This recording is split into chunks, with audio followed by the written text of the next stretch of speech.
exciting. We have a wonderful program for you today. So today we're going to be bringing out two very special animals. We're going to do some training demos. I'm just going to talk about them. You guys sit back, enjoy, watch the magic happen with the trainers. So for our first guest, he is our national bird. So very, very exciting. Here at the Teaching Zoo, we are all students in training. So my name is Luca, and I'm going to be the presenter, and we are all students here. I am currently in my second year, which means I'll hopefully be graduating in May and making my way to the work field. I am personally hoping to work with native wildlife in North America, specifically the Pacific Northwest, really introducing our native population, especially with the gray wolves and the grizzly bears and black bears. So that's something I really look forward to. But let me welcome out our main star of the show.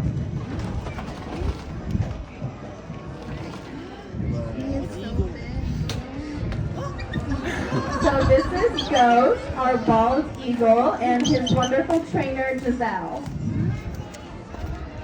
So right away you might notice Ghost isn't flying like you normally see bald eagles flying, and that is because Ghost originally came from Alaska, but while he was up there, he was unfortunately hit by a car, and he had to get surgery done, and they had to amputate a part of his wing, so he can no longer fly, and he cannot be released back into the wild. He was shortly at an Alaskan rehabilitation center while his wing was healing, and then they called us up, asked if we had a place for him, and we were able to home him. So, unfortunately, he cannot be released back into the wild, but he makes a great advocate for his species, so we can talk to you guys all about the importance of keeping this species alive and well. Now, who here thinks they're called bald eagles because they look bald? So actually, bald in Latin means white. They're called bald eagles because of that beautiful white head that they have. But when they're juveniles, when they're little babies, that head of theirs will be all brown. And as they get older, it will slowly work its way down all the way to their neck until they get that full white coloring. And right away you can notice that Ghost here has some really big talons and a nice sharp beak. Unlike parrots, parrots will have a really nice big beak because they primarily use their beaks for opening nuts and fruits and shells and that sort of thing, so they have to have a nice, really big, strong beak. But because Ghost here is a bird of prey, he primarily uses his talons for hunting and fishing. So like most birds of prey, their primarily weapon will be those talons. And you can see his trainer here, Giselle, is wearing a protective glove. And that is not only for her safety, but also for Ghost safety. So if you were to handle him in any way, her hand would be protected from those super sharp talons.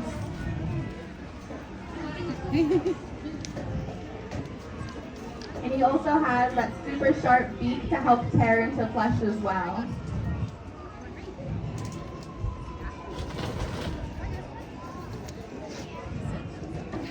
Ghost's favorite snacks are salmon, just like his friends out in the wild.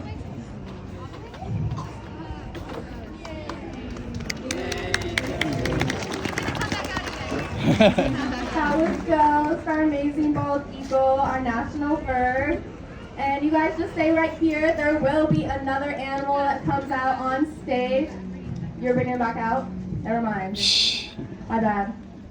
For training, it's really good, especially for him to create like variability. So sometimes it's good in the middle of a session to crate him, have him sit, and then let him back out again to show him that like not every time you crate, we're done. So sometimes we crate, sometimes we keep going, sometimes we crate, sometimes we go. So I'm doing that with him. Yeah, so for those who didn't hear Giselle, we like to create variability within our training sessions, so he doesn't always associate the crate with end of session. We sometimes like to mix it up so he never knows what's going to happen, so we keep that crating behavior really strong. And having husbandry behavior for our animals is really important because it helps them participate in their own care. So if there ever was a really big fire, we are in Southern California, so there's always that possibility, and we would have to evacuate the zoo. We can have Ghost here in his crate very fast, so we can get all the animals off the zoo and evacuate pretty fast. And there's also tons of different other husbandry behaviors we can do with our animals. With some of our parrots, we have a wing manipulation behavior where we can touch their wings and examine them to see if there's anything wrong. For some of our carnivores, we have a mouth open behavior, so we can look inside their mouths, see if they have nice healthy teeth without having to anesthetize them and put a lot of stress not only on the animal, but vet staff involved. Because you never know what's going to happen when you put an animal down for a procedure.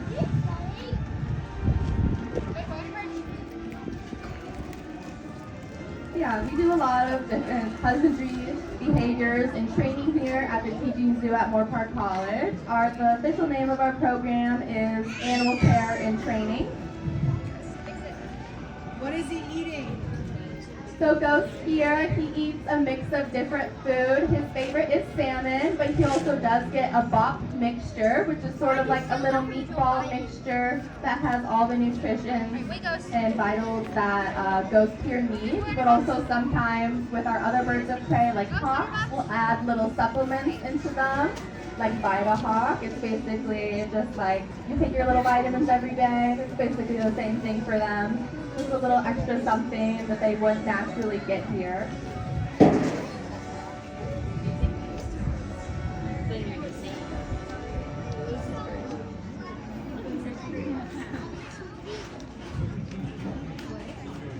Not only does he get salmon and that bot mixture, but he also loves to get little rats and mice. Out in the wild, they do primarily eat fish and salmon. They like to go fishing out in the water a lot. Their wings and their tail are specifically designed for swooping very, very close to the water, and then at the last second, they're able to pull up with the fish without getting any of their feathers wet besides their feet. Very good. All right, that was the end of Ghost time. What a beautiful, lovely bird. Let's give a round for Giselle. She's an awesome trainer. Now we do have one more animal to show you guys, so don't go anywhere. We'll be right back to give you a nice, wonderful animal to look at. I hope you enjoyed our last guest that decided to come out and greet you guys, but we actually have another very special guest also from North America. This is a badger. Badger. So we're going to want to try to keep our voices just a little bit low. This is a lot of us. But this is a North American badger, Tonka. So Tonka used to be a wild animal. He was found by a hunter who actually was hunting his mom. He found Tonka beside his mother when she passed away and decided that he would make an amazing pet. So he took him home and he escaped and he ended up in a park. People found him and reported him, and he ended up here through Fish and Wildlife. So he actually works as an ambassador animal. We try to advocate against owning these type of animals as pets. All animals that are native to their areas should stay native and wild. It is unfortunate that this is the situation that he was brought up into, but we are trying to make the best out of his situation by allowing students to learn how to train with him, and also by allowing you guys to be able to experience him in a place that you guys normally wouldn't. Because how many of you guys, by a raise of hands, know that these badgers are actually here locally in California? Yeah, very small, very few amount of people have actually ever seen a badger here in California, but that's because they're completely nocturnal. They're out hunting at night. These are carnivores, so they're hunting things that are in burrows, which is where they spend most of their life. And what's actually really, really interesting, and I don't know if you guys know this, is that they are really good friends with coyotes. They have something called a symbiotic relationship, where they help each other and the other one helps the other one. So what happens is a coyote will run and chase a prey animal, and that prey animal will go into the burrow, and Tonka will be there in the burrow, and he's like, wow, what a perfect, amazing food item that just ran into my hole. And the opposite is true. Tonka will run into a burrow to chase a prey animal, and that prey animal will jump out of that hole right where the coyote is. So they actually have a very good relationship with coyotes. They've even been seen walking together in the wild. So you guys can see that his fur is a lot darker. That's tuned to the nocturnal lifestyle that he lives. He also has that white stripe. So that stripe is kind of similar to skunks, where that bright flashing white is a signal of danger. So when a predator might be coming around and find him, but he flashes that white light on his head, or that white spot on his head, that symbolizes danger and communicates that to the predator. And it might make them back off. If they don't back off and they decide to engage, badgers have an extremely amazing defense mechanism where they have loose skin. Their skin isn't connected to tendons. Parts of their skin aren't connected to tendons or ligaments, so they're completely loose. That means that when the predator bites down, they aren't stuck in any place and they can still turn their body and move rather than being stuck. So do you guys have any questions about Tonka? Just raise your hands. Yes. What is his age? He's about 7 years old. Yes.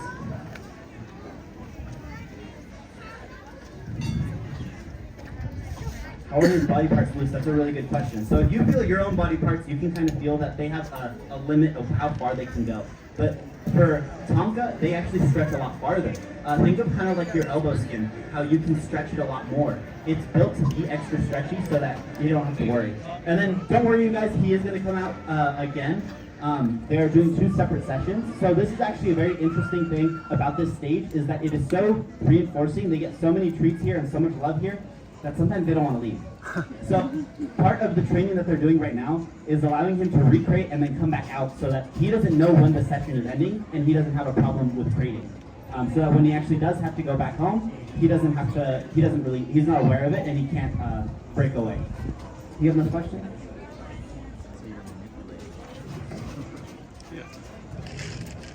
Oh, that's an amazing question.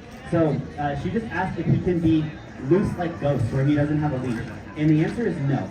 Technically yes, but he is a year-long animal, which means that you need to be able to work with him for a very, very long time to build that relationship. Kind of things like how when you walk in the park and you see somebody with their dog without a leash and somebody with their dog that is with a leash.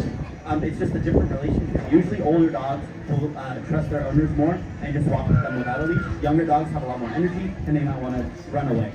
He's pretty young, so he might want to run away. And we don't want that because, like I said again, he is a predator and he's a very strong one at that. Darth Vader.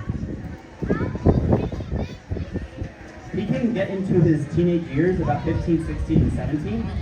The oldest have gone a little bit above 20, but they usually don't live super, super long.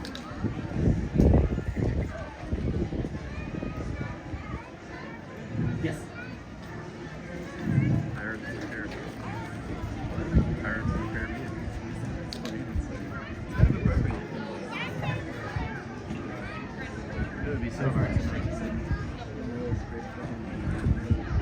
How sensitive is he to noise? So these guys actually have really good hearing and really good senses of smell. Since they don't come out during the daytime, their eyes are more attuned to complete darkness. So they have to hear really good and smell really good. But don't worry, he spends so much time with people and he's done this so many times that he's used to the noise and he usually tunes it out and focuses a lot on the trainers. But that, oh, yes. Can he open cages? That's actually really interesting. So part of his crating is that he will close the door or open the door. Yeah, he will open his own door and then close it behind him. So he actually has the ability to do that for himself. In terms of the place that he actually lives, he's not able to open that door. That one's a little bit too big and heavy for him. Anybody in this section? This section's been pretty quiet. You guys got any questions? Yes. Home life. Oh, well, they're mostly fossorial, which means that they live underground. So they'll live in tunnels and stuff, but they live in a wide variety of areas. They can live in dry desert areas, kind of like around here, tropical deserts. They can also live in like woodland areas, and they have special different adaptations to allow them to survive in those areas. They're feeding him some kibble, so kind of think of like dog food, dry dog food, but they're also giving him things called Nebraska, which is meat chunks. He also gets a variety of vegetables because he is an omnivore. He is a carnivorous omnivore. So he primarily hunts for his food, but he will also eat vegetables. Yes. What can he do? Yeah? He can do a lot of things. He can dig holes. He can try to jump over that hurdle, go through the tube. Even just that stick is a behavior. So they'll put that stick on the ground, and when he touches his nose to it, they give him a little piece of food. Ender dragon.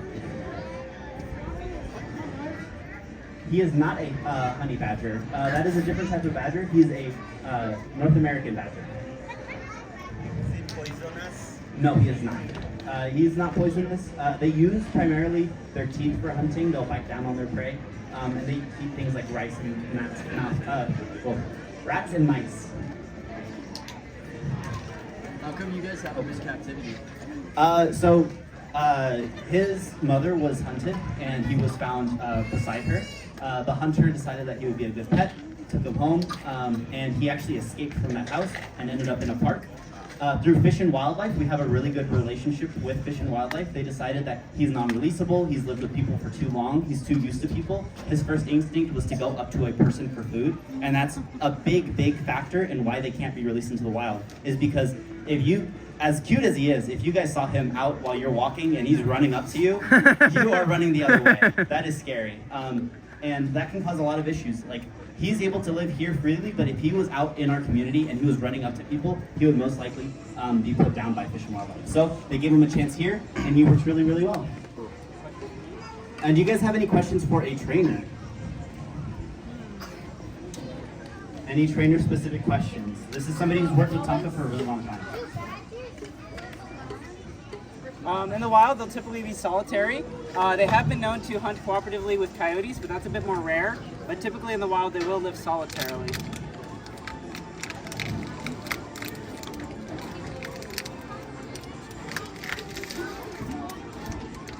How far can he walk? Typically in the spring and like summer times, they'll spend a lot of their time hunting and searching for their food. So they'll walk a lot more during those times of year. But in the winter, they'll typically spend most of their time in their burrows. Question? Venomous animals. So I think you're asking that's a really good one. I think honey badgers are actually immune to like most poisons and venoms. North American badgers are not quite the same, so they're not as immune. They have some resistances, but they're not like immune like the honey badgers are. I had this lovely lady ask a question. How long does it take him to learn a new behavior? How long does it take? I trained him over the summer on a behavior, and it took about 2 months, a month and a half. Hello? Yeah, so what I was saying, someone was asking how long it takes to train the behavior. I trained him over the summer to climb up a ladder, and that took about a month and a half, 2 months. He's very, very smart, and he picks up on things very quickly. Not so much cuddling. As much as I wish, he's still a wild animal, and so we still have to treat him with the respect and distance that he needs. He is used to us, and we're able to touch his fur and able to feel for lumps or anything like that for medical reasons. But as far as like cuddling or petting them like a dog, we can't do that. And you have a question? Oh, sorry.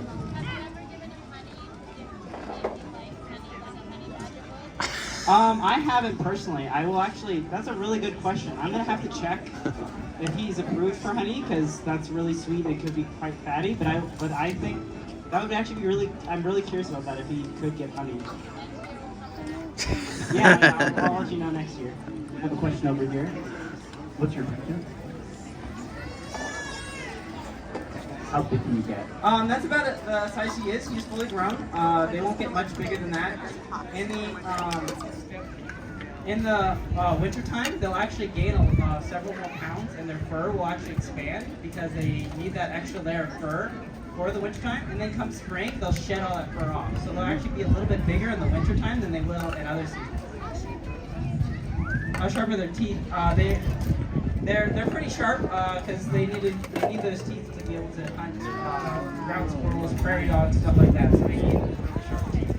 Well, thank you guys so much for asking all your questions. If you have more questions, you can ask anybody with a lion on their shirt. They'll be happy to answer you. We know a lot about all the animals here, not just the animals that we're on.